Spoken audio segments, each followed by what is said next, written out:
العزت نے صرف امتیوں کو نہیں کہا بلکہ خالق کائنات نے جب مصطفیٰ کی باری آئی تو انبیاء کو پابند کر دیا، سارے پیغمبروں کو پابند کیا۔ فرمایا نبیوں سنو، اگر تمہاری موجودگی میں میرا مصطفیٰ آ جائے، میرا محبوب آ جائے تو پھر یاد رکھنا اپنی نبوتوں اور رسالتوں کے دعوے کو چھوڑ کر میرے مصطفیٰ کے غلام بن جانا، میرے مصطفیٰ کے امتی بن جانا، تبھی تمہیں میری بارگاہ سے قبولیت حاصل ہوگی، تبھی تم مقام حاصل کر سکو گے۔ اس لیے رب العزت نے، خالق کائنات نے اس میثاق عہد اولین کی طرف توجہ دلاتے ہوئے نبی کریم علیہ السلام سے فرمایا، اے محبوب وَإِذْ أَخَذَ اللَّهُ مِيثَاقَ النَّبِيِّينَ، اے محبوب اس وقت کو یاد کرو جب میں تمام نبیوں سے یہ عہد لے رہا تھا، لَمَا آتَيْتُكُم مِّن كِتَابٍ وَحِكْمَةٍ، اے پیغمبروں جب میں تمہیں کتاب عطا کروں، حکمت عطا کروں، تم دنیا میں جاؤ لوگوں میں تبلیغ کرو، لوگ تمہاری تبلیغ سے متاثر ہو کر حلقہ غلامی میں آ جائے، لوگ تمہاری نبوت اور رسالت کو تسلیم کریں، تمہاری حکومت اور سلطنت قائم ہو جائے، تمہارے تخت ہوا میں اڑنے لگے، شرق تا غرب تمہاری سلطنت و حکومت ہو، تو اللہ نے فرمایا سنو، این اس موقع پر اگر میرا محبوب آ جائے، این اس لمحے میرا محبوب آ جائے تو یاد رکھنا اپنی حکومت و سلطنت کے خیال میں گم نہ رہنا، اپنی نبوت اور رسالت کے ذہن میں نہ رہنا، اپنے مریدوں اور غلاموں کی کثرت کے گھمنڈ میں نہ رہنا، بلکہ نبیوں سنو، تاج و تخت، سلطنت و حکومت، نبوت و رسالت مصطفیٰ پہ نثار کر دینا اور ان کی غلامی میں آ جانا، ان پہ نثار کرنا، ان کی غلامی اختیار کرنا، ان کا امتی بننا، ان کے دین کا سپاہی بن جانا۔ پھر فرمایا ثم جاءکم رسول مصدق لما معکم لتؤمنن به ولتنصرن، پھر جب یہ میرا رسول آ جائے، جب میرا رسول آ جائے ان پر ایمان بھی لانا ہوگا اور ان کی مدد بھی کرنی ہوگی۔ یہاں پر قابل غور بات ہے، علماء مفسرین اکرام جب اس قسم کی آیات مبارکہ کی تفسیر کرتے ہیں تو یاد رکھیں اذکر کا لفظ مقدر جانتے ہیں، اذکر وَإِذْ أَخَذَ اللَّهُ مِيثَاقَ النَّبِيِّينَ، گویا اللہ یاد دہانی کرا رہا ہے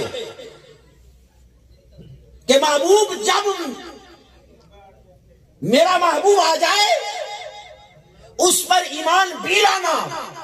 اس کی مدد بھی کرنا۔ اللہ رب العزت تمام نبیوں سے یہ عہد لے رہا ہے، علماء کا مجمع لگا ہوا ہے، پڑھے لکھے لوگ بیٹھے ہیں، آپ اس بات کو بخوبی سمجھ سکتے ہیں، اس کی یہاں یاد دہانی کا توقع نہیں بنتا تھا، خالق کائنات کا مطلب ہی نہیں بنتا تھا یاد کرانے کا، لیکن بتانا کیا چاہتا تھا؟ مصطفیٰ صلی اللہ علیہ وسلم کی شان یہ تھی، لوگوں اس وقت میرا محبوب اس محفل میں شمع اجمل موجود تھا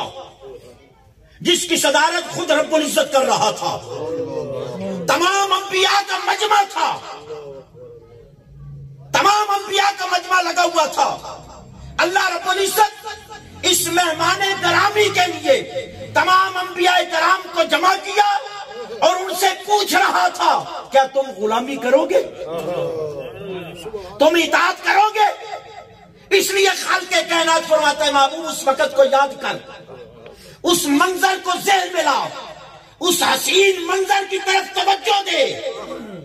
کہ جب تمام انبیاء کرام سے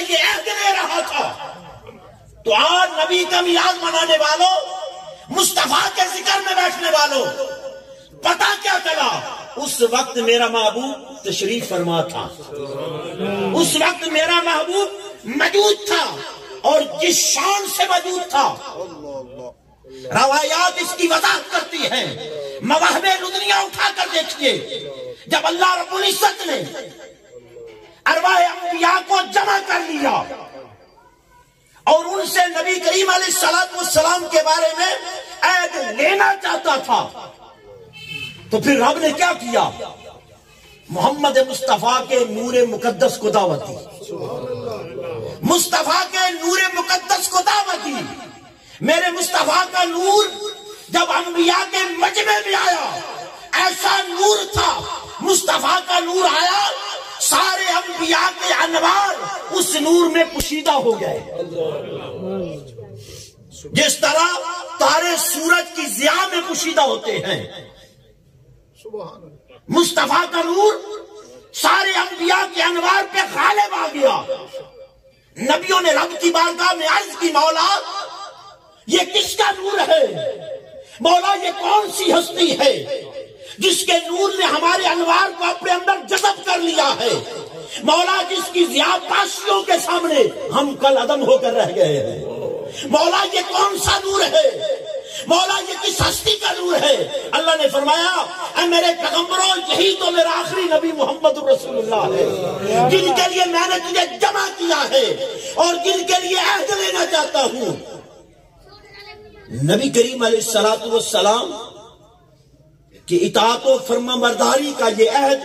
انبیاء کرام عالم ارواح میں کر کے آئے ہیں،